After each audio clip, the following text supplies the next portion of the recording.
পিনটা অফ করে দিবেন, এটাই আর কি কাজ। স্ট্রোক অফ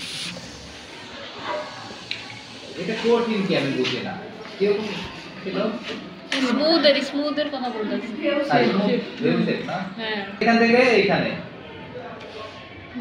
মানে আপনারা এইখান থেকে এই যে এরকম করেন, এরকম করেন, তখন এই যে এইখানে প্রবলেম হয়ে যায়, তাই না? এটা করা যাবে না। পেন টুল চালানোর সময় হচ্ছে মানে যত দূরে নেওয়া যায়, কারণ আপনাদের শেপটা এই টাইপের ছিল, এই টাইপের ছিল। এই যে এটা কিন্তু আমি ইয়েতে স্পেস দিয়ে সরাচ্ছি, এটা আমি বসাই করছি, তাই না? কিন্তু আপনারা নিচের উপরে করতে পারতেছেন না। স্পেস চাপলে আপনি পয়েন্টারটা এমনি করছি। সুবিধা মতো বসাইতে পারেন। ধরিয়ে নাই স্পেস চাপলে এটা আমি কিন্তু একটা মাউস ছাড়িনি এখনো মাউস ছাড়ি নাই, ছেড়ে দিলে আবার চলে যাবে।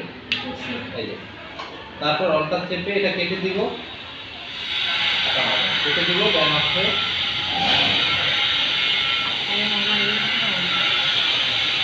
নিচে দিয়ে আরেকটা অংশ বের করতে দিতে হয়,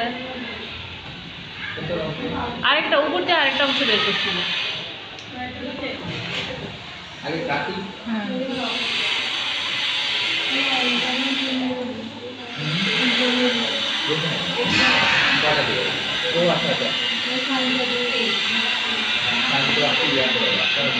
এটা কাটতে পারেন না, অনেকের প্রবলেম থাকে। শেপ বিলে দিয়ে কাটলে পুরোটা কেটে যায় বা কাটে না। আরে ভাই, শেপ বিলের কাজ হচ্ছে শেপ দিয়ে শেপ কাটা। দুইটা শেপ, এই যে নিচি দুইটা শেপ দিয়ে, এই যে এখন আপনি শেপ বিল্ডারে গেলে এখানে কাটার মতো অপশন পাবেন, ঠিক আছে? শেপ দিয়ে শেপ কাটে।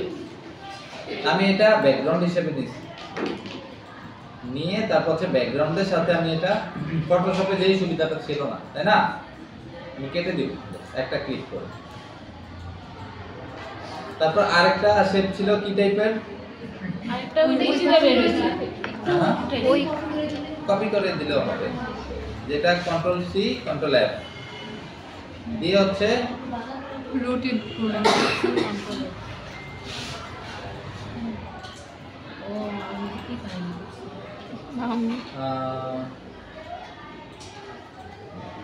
এটা এরকম হয়ে গেল। এটা এখন কন্ট্রোল থার্ড ব্র্যাকেট দিলেই তো হচ্ছে পিছনে চলে যাবে নাকি?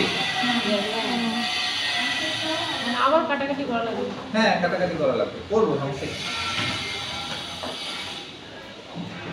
এখানে এই কর্নারগুলোর জন্য ইয়ানা না হয়, এগুলো খেয়াল রাখা লাগবে।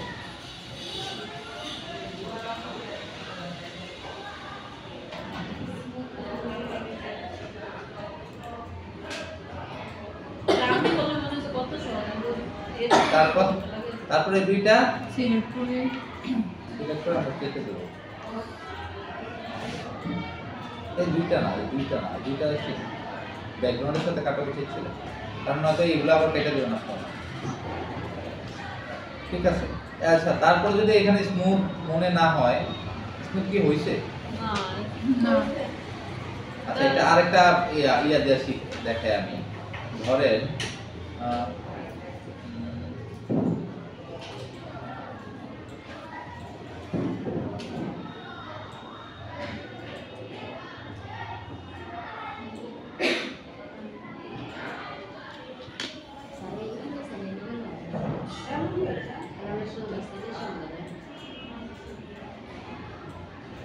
এটা আমি একটা শেপ বাই স্ট্রোক দিলাম, ঠিক আছে? এটা 5 কেজি বই।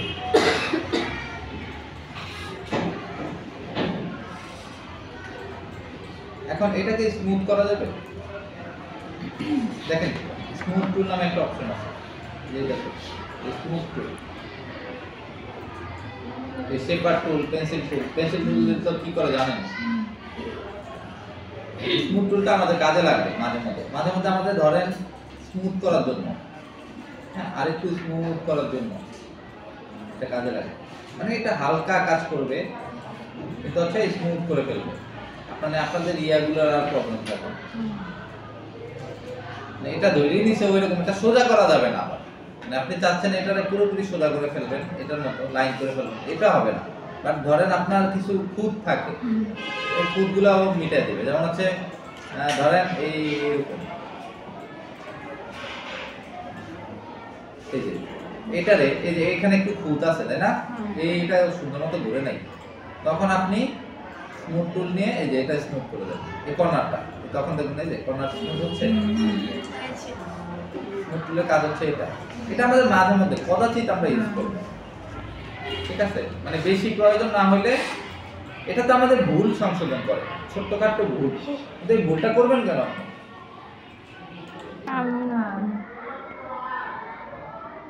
এখানে নিয়ে আসছে, এখানে এখানে এখানে এটা পাঠিয়ে দেবো কোথায়? পিছনে। আর হ্যাঁ, টেবিলের ব্যাকগ্রাউন্ডের সাথে আমরা জাস্ট একটা ক্লিক করে দিই, ওকে? আমরা এইটা করা যাবে না, পেন্সিল দিয়ে এটা করা যাবে না, হ্যাঁ এটা করা যাবে না, এটা করা যাবে না, তাইলে হচ্ছে বাজেট লাগবে না। এটা করলে হচ্ছে এখানে যা থেকে যাবে, যত বড় পারা যায়, ঠিক আছে?